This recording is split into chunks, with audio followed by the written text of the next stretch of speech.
Viewers, Operation Sindoor has become a defining moment not only for India-Pakistan ties but also for India's relations with Turkey and Azerbaijan.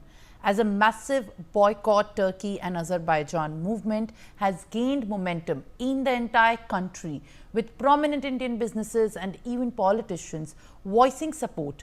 This came after Turkey not only sided with Pakistan, while the rest of the world was condemning the heinous terror attacks in Jammu and Kashmir's Pahalgam's Baisran Valley, but Turkish Songa drones were also used by the Pakistan army to target India's military bases and civilian infrastructure.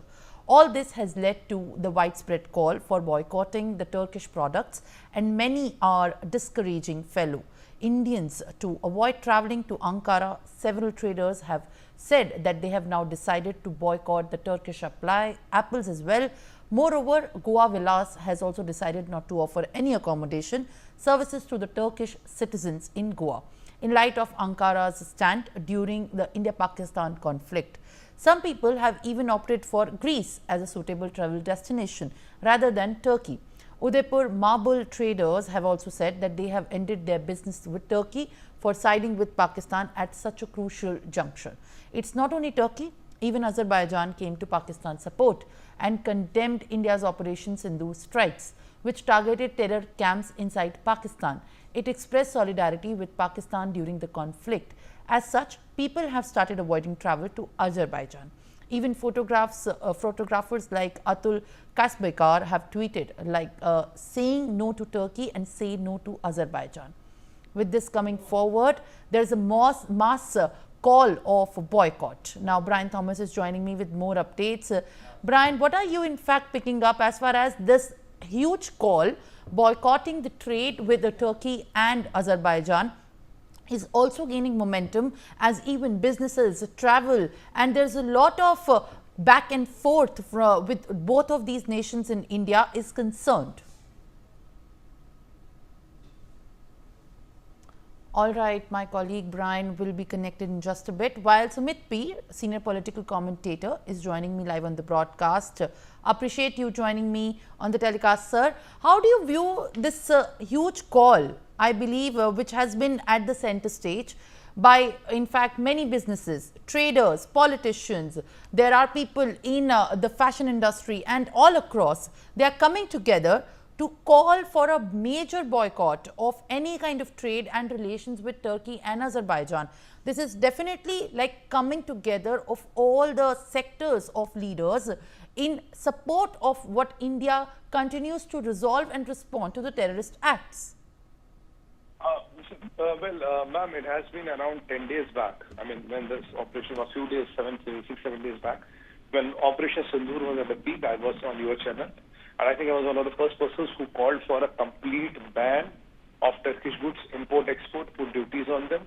We should not give visas to Turkish people, and we should not allow people go there. And over and above that, we should even downsize the embassy completely. Because when they are supporting terrorists, when they are supporting our adversaries and giving them weapons to kill our army, I don't think we have anything to do with them. There is no business we can have in Turkey and Azerbaijan. And if this has become a movement now and a lot of people are calling for it, I would say it's a great thing. India should really consider it, and India will send a very clear message. Look, when 9/11 happened, America told one thing: either you are with us or you are with them.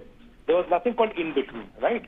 So the option is, if you arm our adversaries and give them weapons, let it be there. So then go and give Pakistan the battle. Then go and be with Pakistan and do whatever you want to do with Pakistan. You can't have business, you can't have relation, you can't have trade with India. You can't have Bollywood going there and doing picturing their fames. You can't have those Bollywood actors going and meeting Tayyip Erdogan's wife. I don't know what is the relation. And over and above that, the people of India, the Jansadharan of India, should really boycott Turkish Airlines. Turkey, even transiting through Istanbul should be boycotted. And we should immediately, I would recommend Government of India, I would request the Aviation Ministry, sir, immediately stop Turkish Airlines landing in India, stop their transit of goods through India, don't allow Turkish ships to pass through India. That is what we can even do today. So when you hit their only viable business line, that is the Turkish Airlines and Turkish shipping, then Tayyip Erdogan will get a flavor of his medicine. And as far as Azerbaijan is concerned, look, it's a typical Muslim angle, and one Muslim country supports another. What we can do there, we can help Cyprus, we can help Greece, and we can also, when you help Cyprus and Greece, that will be, and Armenia, of course, we should help Armenia, that will be a befitting reply to them. So we have to change our policy vis-a-vis Cyprus, Greece, and Armenia, which we are already doing. We have to announce that, and we have to come out in open and support them with the arms, with the satellite imagery, with the military intel, any kind of help they needed from us. Because look, these people have directly supported Pakistan in giving arms against us. The time for India is to return the favor at a much bigger level. If you can enable Greece, Turkey, and Cyprus, I think we should be able to settle all these Azerbaijan and Turkey together. And as far as China is concerned, their PL-15 and all is a dud. It did not do anything. All the hype about PL-15, JF-17s, Block 3, J-10s, they are gone. If you see yesterday, their military industry, the stocks fell by 10 to 15% within China. I mean, within China, they fell by 10 to 15%. So that Chinese equipment myth is shattered. And I've been always maintaining one line on your channel and various channels that, look, Chinese arsenal is not reliable. This is exactly the sentence I use, and when I'm maintaining it today, Chinese arsenal is not reliable. We have seen it, and that is the way forward. So anybody who supports and helps Pakistan becomes the adversary vis-a-vis India.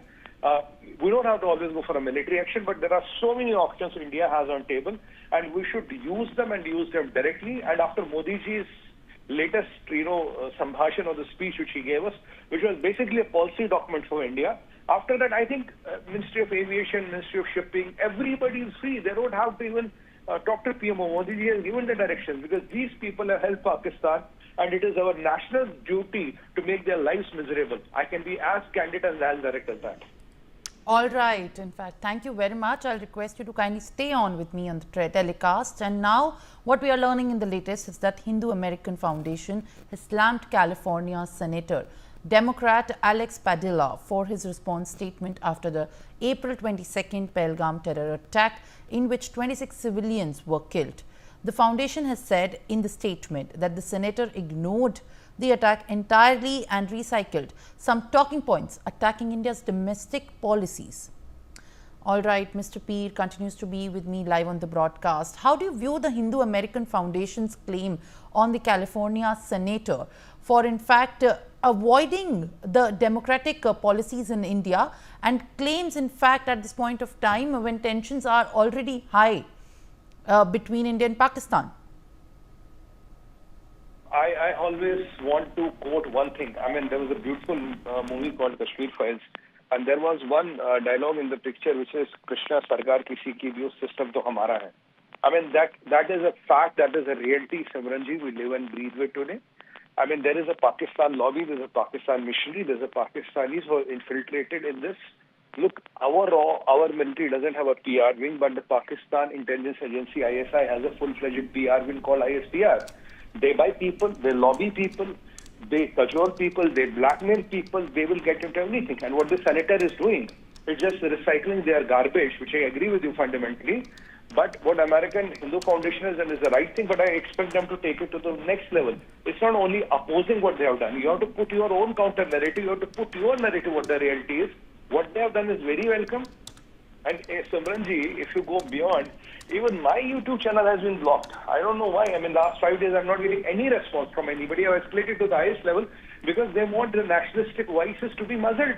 And, even the YouTube India is not responding me. If ISPR can get done, I expose them, I got their YouTube channels blocked and their social media handles blocked, and, I've been very clearly saying what their agendas are. They are targeting us personally as well. So if this can happen within India, I mean, forget what can happen in America. Getting this garbage recycled is not a big deal. And what we have to do, we have to fight propaganda with propaganda. Military is fighting the kinetic wave. People like you, me, and many others who are in the public domain have to counter them, and we are doing that, and ISX is doing that, so Peer is doing that, we all will do. And let this ISPR get the message loud and clear. Try as much as you can, try as hard as you can. We will dismantle you, will dismantle your propaganda. You are exposed after our DGMO's briefings, the briefings from the Ministry of External Affairs, Jaiswal Sahab yesterday, and after Lieutenant General Rana getting 70 countries, military adversaries here and talking about what we have done in Operation Sindoor. After that, this propaganda of ISPR starts shattered. and let us tell them we'll do it. And it is the responsibility of every Indian, irrespective of the passport you hold, to shatter and dismantle the Pakistani ISPR and military propaganda of the civilians. That is a national duty we as Indians, wherever we are in the world, should do and should never get back from it. All right, Mr. Peer, thank you very much for being with us on the broadcast and also giving us your time on these subjects. Now, Aditya Vadawan is there with me live on the broadcast. Now, before going ahead, let's also take a look at other developments. Jammu and Kashmir Chief Minister Omar Abdullah has visited the areas affected by the recent shelling in the Pakistan targeted attacks in Islamabad, of Uri as well. Now, let's listen in to what the Chief Minister has said.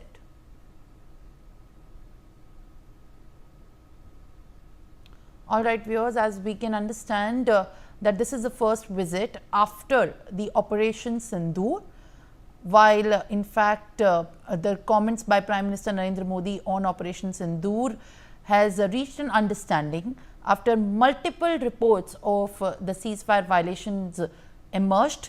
Now it is being told that the valley, the Jammu and Kashmir valley, is now returning to normalcy, although schools are remained closed here. But Jammu and Kashmir Chief Minister Omar Abdullah has visited the areas that have been heavily damaged by the shelling of the Pakistan targeted attacks. Let's listen into what he has said. आपने खुद अपनी आंखों से देखा यहाँ का हाल, और जो उड़ी का हाल है वो टंगधार का हाल है, रजौरी का हाल है, पुंछ का हाल है। 2-3 दिन ऐसे बेरहमी से हमारे सिविलियन एरियाज़ पे गोलाबारी हुई। ऐसा लग रहा था जैसे बाहर की तरफ से जानबूझ के कोशिश की जा रही है कि ज़्यादा से ज़्यादा सिविलियन को इसके लपेट में लाया जाए। अब शुक्र इस बात का कि चलिए सीज़ फायर हो गया है। फ़िलहाल अब 2 दिन हो गए, LOC बॉर्डर जो हैं वो फ़िलहाल खामोश हैं। अब हमारी कोशिश है कि तमाम उन घरों तक हम पहुँचें जहाँ नुकसान हुआ है। नुकसान का जो है हम मुआयना करें, असेसमेंट करें और उसके बाद उनको रिलीफ जो है वो हम पहुँचाना शुरू करें। शुरुआत हुई है, इसमें कुछ दिन लगेंगे, लेकिन हर इससे जो अफेक्टेड लोग हैं उनको हम दोबारा जो है खड़ा कर लेंगे। सर, आइंदा के लिए क्या कुछ प्रिपरेशन की जा रही है? आइंदा के लिए अब मुल्की सतह पे क्या फ़ैसले लिए जाएंगे उनका जवाब मैं दे नहीं सकता हूँ। जम्मू कश्मीर में हम क्या कर सकते हैं, ज़्यादा से ज़्यादा लोगों की अब दोबारा ये बंकरों की बात आ गई है। अभी तक तो कुछ साल ऐसे रहे कि बंकरों की ज़रूरत भी नहीं पड़ी, जो बंकर थे वो भी थोड़े रह गए। अब इन 2-4 दिनों के बाद लोगों को अब ये एहसास है कि बॉर्डर पे कभी भी हालात बिगड़ सकते हैं। तो चाहे वो जम्मू साइड हो या कश्मीर साइड, जहाँ जहाँ मैं गया वहाँ लोगों ने एक ही बात की कि जनाब हमें बंकर दे दीजिए, और इंडिविजुअल बंकर, ये कम्युनिटी वाले नहीं। तो पहले जो फौरी तौर हमें रिलीफ देना होगा वो हम दे देंगे। उसके बाद मरकज़ के साथ बात करके एक प्लान के तहत सारे इलाके जो इस बार शेलिंग के लपेट में आए उनके लिए हम बंकरों का जो है अरेंजमेंट करेंगे। सर, आपको लगता है कि किसी को फ़ायदा मिला है इस सब से? ये आप उन घरों में पूछिए ना, आप जहाँ किसी को दफनाना पड़ा या किसी का अंतिम संस्कार करना पड़ा, क्या फ़ायदा।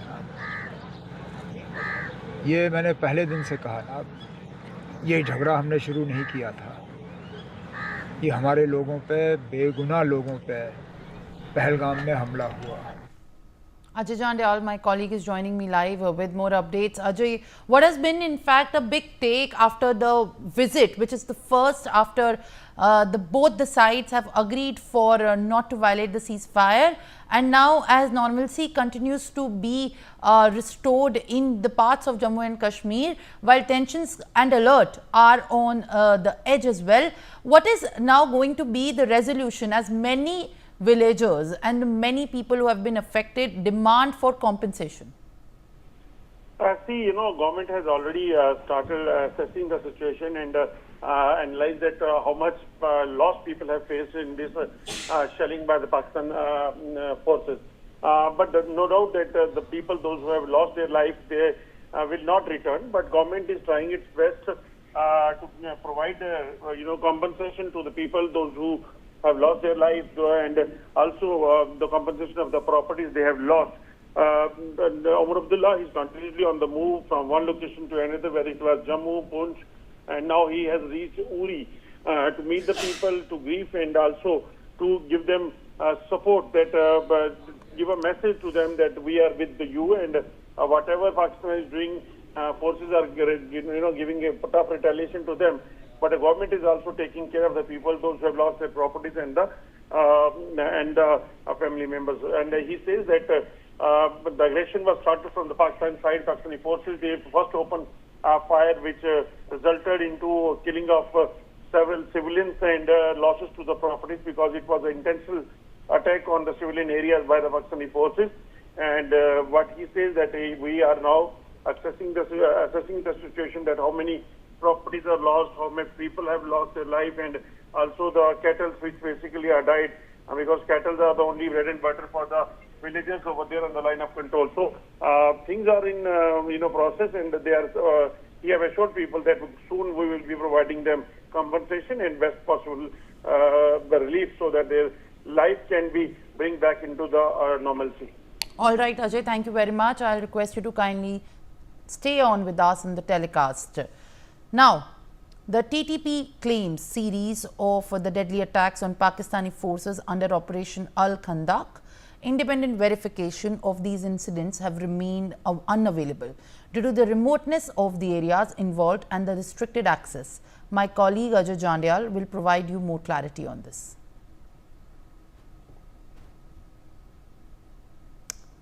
All right, viewers, and now this is the latest that we are learning, as my colleague Ajay Jandyal is going to be with us on the broadcast.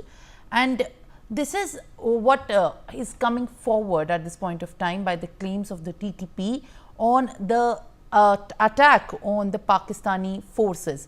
But these are unverifiable claims which have not been cross-checked as of now. What remains to be seen in the hours to come as to what kind of statement is being issued as far as the verification claims are concerned. Ajay Jandyal is joining me live on the broadcast. Ajay, what are you picking up as far as TTP claims on giving the target of the Pakistani forces the attack is concerned?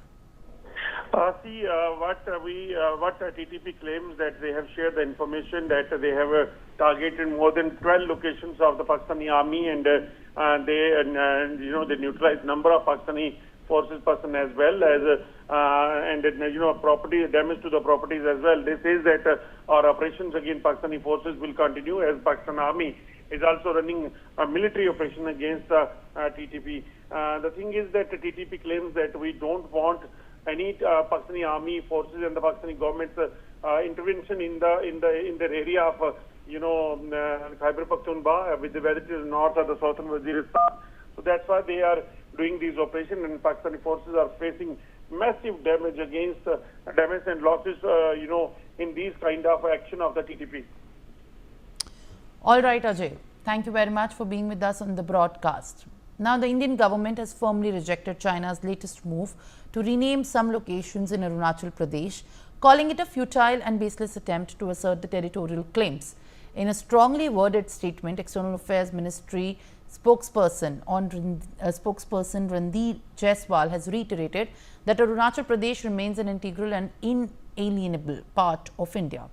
Dismissing Beijing's actions as vain and preposterous, the ministry further stressed that creative naming will not alter the undeniable reality that Arunachal Pradesh was, is, and will always remain an integral and inalienable part of India. Aditya Vadhavan in fact joins me live on the broadcast. India is rejecting Arunachal's renaming.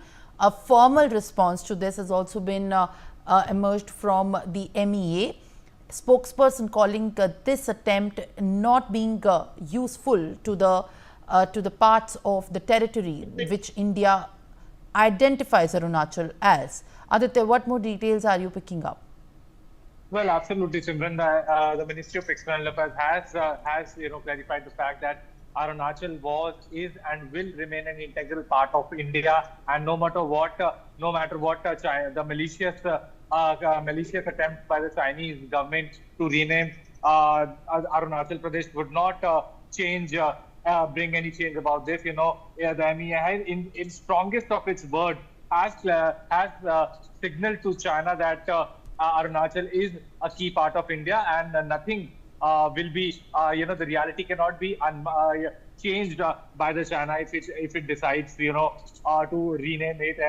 And if you see in the past, China has attempted, the People's Liberation Army of the China has attempted, many, interference and infiltration from the Arunachal border. And we recently, sometime back, we saw that some of the Chinese forces tried to cross the border from a place named Tawang in China, but that was thwarted by the Indian Army. And at this juncture, it is very significant to note that MEA has point blankly signaled to the Chinese leadership that Arunachal is an integral part of India. Yes, Simran.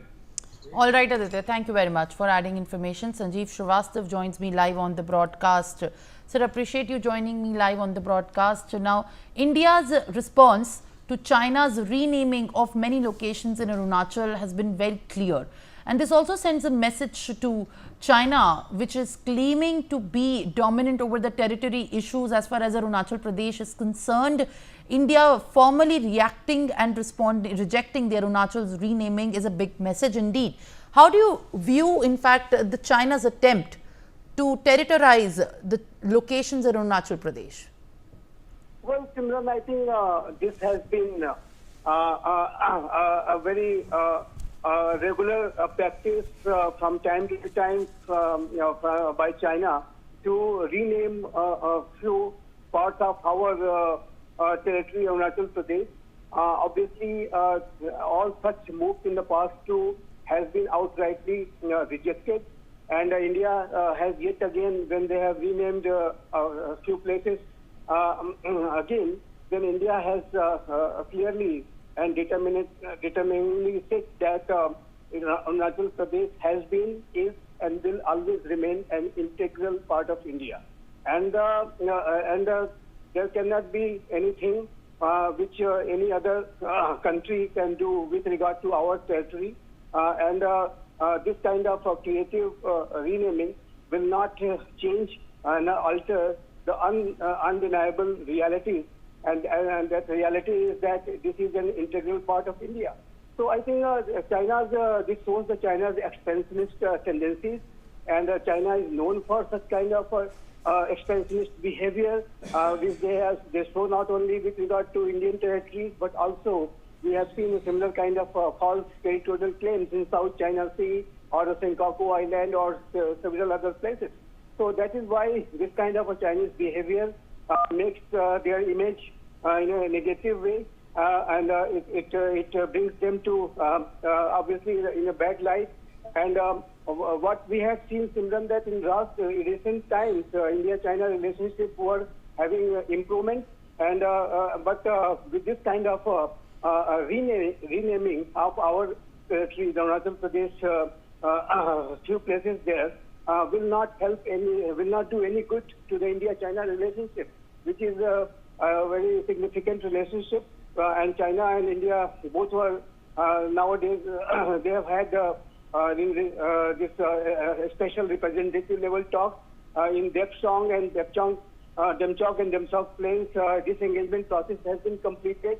Kailash Mansarovar Yatra is going to begin. So in this kind of a constructive atmosphere, this move by China is not going to do any good to the normalization process what we are having with China at this point of time. So China should refrain from such, such behavior, and they should respect Indian sovereignty and territorial integrity. That is what I would say. All right, Mr. Srivastav, thank you very much for sharing more details. Now, shifting our focus to other developments, in a verdict 6 years in the making, The Mahila court in Coimbatore convicted all 9 accused in the 2019 Pulachi sexual assault case and awarded them life imprisonment.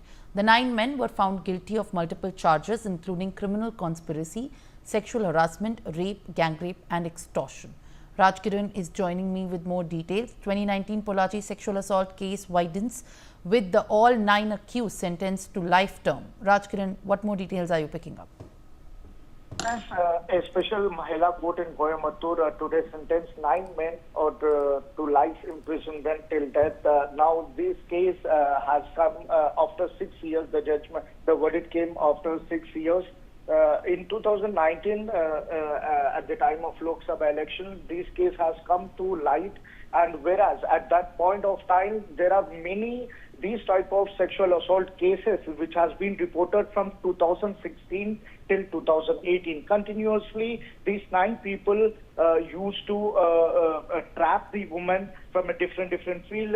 In that cases, we have seen many lecturers, advocates, and students, college students, professors, working women, all together more than 50 people has been trapped by these 9 people, and they have assaulted them, sexually assaulted. Later they have make a video of that sexual assault, and later they used to blackmail them. So this has come out of 2019 when a 19-year-old girl have put in complaint on this in this case. So later the police have arrested the 9 people in this.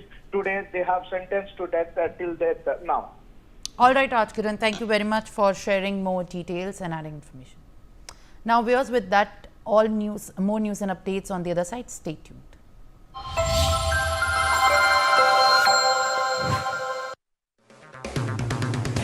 अगर आप बनना चाहते हैं anchor या फिर